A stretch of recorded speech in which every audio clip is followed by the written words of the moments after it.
फाफड़ा।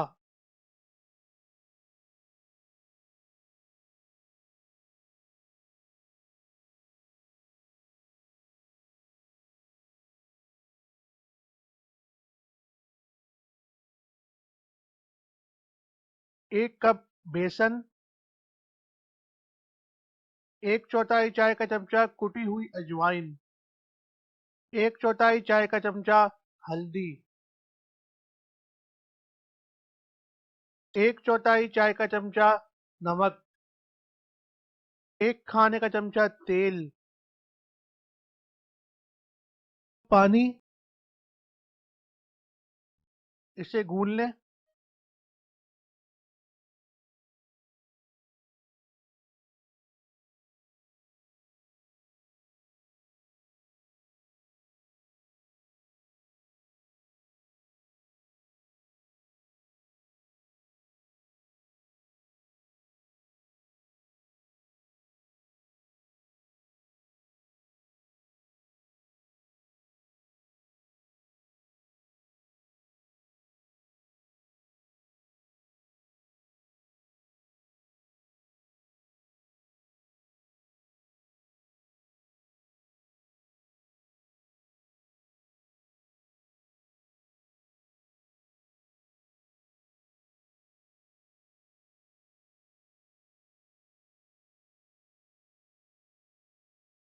हल्की आंच पे तल लें।